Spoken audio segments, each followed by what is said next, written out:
Welcome to CS Silver School, where we teach you how to get out of silver on your own merit. You see, there are two ways of getting out of silver. Option 1, have higher skilled friends carry you out. Option 2, do it yourself. Well, option 1 is easier, you will be out of silver, but you will still suck at the game. Option 2 will require more effort, but you will find it easier to handle yourself in your new Nova skill group. I, the Brainiac, will teach you the skills to get out of silver in 2020. Today we will continue with the much anticipated subject of teamwork with other silvers in a solo queue matchmaking settings, where you are only one among the many with no familiar ties with any of your teammates.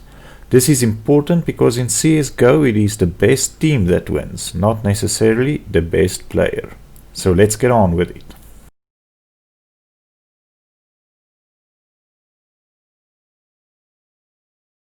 Repeat after me.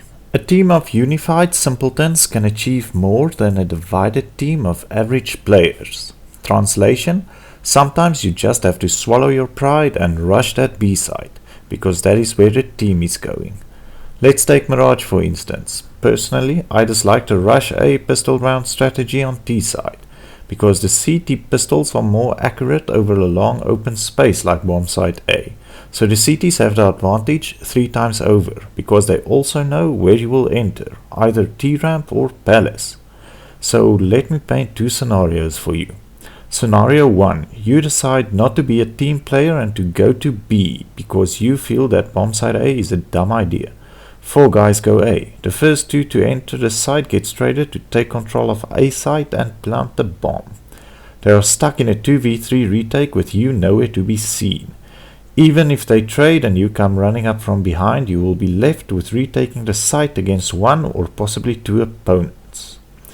In scenario 2, you go A with the idiots. You are one of the first 2 to enter the site and get killed for the trade to take A site, leaving your team in a 3v3 retake position.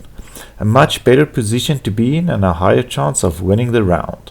Winning the round is 1, good, and 2, a lot more money for you to buy that nice rifle next round and get your kills. The same argument and mentality goes as well for save rounds and eco rushes. So just be a team player and go along with the team plan, even when you don't necessarily agree with the strategy. Save that AWP for that type loud player that yells at you to save it for him, even when he doesn't offer to buy you. Be the better man or woman. As an aside, type loud AWP yelling saver guy. If someone saves you that AWP, offer to buy him something in return. He threw away his cash to get you that AWP. As for playing with the type silent guys, offer them the AWP before keeping it for yourself. You see, the guys yelling for that AWP, especially in silver snipers as I like to call them, can usually only AWP. They have no real skills when it comes to playing with rifles or SMGs or pistols, etc. So even if you are a decent AWPer yourself, because you are in Silver School, you know how to use rifles as well. So give him that AWP, and here is why. You see, yelling AWP guy can only really contribute to the team when he has his AWP. If you deny him the AWP, you are effectively changing your team from a 5-man squad to a 4-man squad with 1 tag along. If, however, you, who knows how to rifle as well, give AWP guy that AWP, you will have that same 4-man squad, but the tag along will become useful, turning you into that full squad of 5. So be the selfless one and give him that AWP. There will be other rounds where nobody wants to AWP and you can keep it and do those sick flicks to feel good. Another thing about being selfless, sometimes you work hard with that SMG or shotgun or knife to cash farm, so that you can buy yourself that expensive weapon. However, it could be that you end up in a scenario where 2 of your teammates can buy armor and SMGs and 2 can't. You, being the selfless one, can use your extra cash to buy those 2 poor guys SMGs as well, turning your round into an SMG round instead of a full save, increasing your chances of winning the round and gaining the economic momentum, ultimately winning the game and ranking up.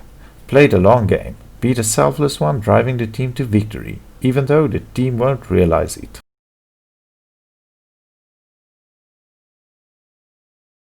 This is not for the people who naturally assume the leadership role. If that is you, then good for you. For the rest, I get it. Sometimes you don't want to take control because you don't want to be the idiot when the plan falls apart. Well, guess what?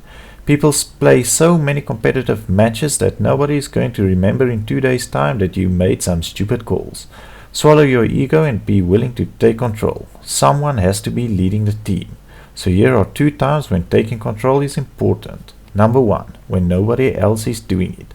Number 2, when the current person doing the leading is being an idiot. Number 1, because somebody needs to take the lead, so if no one is doing it, you should, if you would like to have a better chance at winning the game. Even if you do not have many strats up your sleeves, in silver it is very easy to take control. On T side, just call out the basic let's go A and decide on doing a hard push or slow approach. Another strategy that you can call out is to slow play for picks.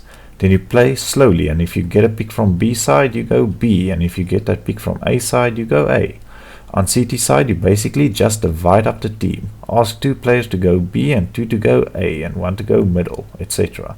And when you see bomb, ask the team to rotate. It is not very flashy strats, but chances in silver are the other team is also not being very coordinated. So just a bit of coordination from your side is doing a lot to increase your chances of winning. Number 2, when the current leader is being an idiot. Stupidity is doing the same thing over and over again and expecting different results. If the current guy who is taking control is only calling the same losing strat over and over, even if it is a good strategy, if it is not working, it is not working. Try to come alongside him by suggesting a different approach, but don't be asinine about it. Be humble. Say something like, "Hey Blue, what if we try to XXX rather this round and see if that works?" A lot of time he will say that it sounds like a plan and you can execute a new strategy and win the round, taking some pressure off the leader and making him open to more suggestions. You are not necessarily leading, but you are assuming control through suggestions. Some people are dicks. Don't be one of them. I see a lot of players giving negative commentary about how other players play. Like, how can you not hear him approaching? How did he miss that shot? Are you playing on a controller? Are you blind? Blah blah blah blah blah. All this does is place extra pressure on your own teammate to prove you wrong and shut you up, resulting on him losing focus on the game and playing even worse. Not everybody starts at the same point and at the same amount of skill level. A few years ago you couldn't even walk or wipe your own ass. So keep the negative commentary to yourself. Rather keep quiet, or better yet replace it with positive commentary like "that was unlucky" or "next time you'll get them," or sometimes when they get outplayed and it really wasn't their fault for dying, tell them something like "oh man, that was a good play from the enemies." This takes pressure off your teammate, allowing them to play better. If your teammate plays better, it is better for you as well. Also, it's called being a decent human being. Get over yourself, especially if you as well are still stuck in the lower tier levels of the game. You still suck. Just because you as a silver elite master is better than a silver 3 does not give you the right to come down on that player's head. As a silver elite master you are still worse than 2/3 of the player base. So get that splinter out of your own eye. You can't win them all. If you are still in silver, that means that you are still learning the game and that you are going to make mistakes. Come up against a lot of guys who are better than you and just plainly get outplayed a lot of times. No matter how hard you try and how well you play, sometimes you will get stuck with bad and toxic teammates and you will lose. Take it on the chin and carry on. In the big scheme of your Csgo journey, these games will fade into oblivion and you will remember the good times and the fun times, the times you had with the new friends you will make along the way. It is at the end of the day only a game, and if you get so serious about it that you no longer have fun, you will eventually burn out and quit. So just enjoy the journey. Take the stupid last round knife fight in the middle and allow yourself the time to learn and get better. So that's it for the video, guys. I hope you learned a lot and that you will now manage to have a much better time playing the game in a coordinated method. Remember to hit that subscribe button as the lessons will keep on coming. Till next time, class dismissed.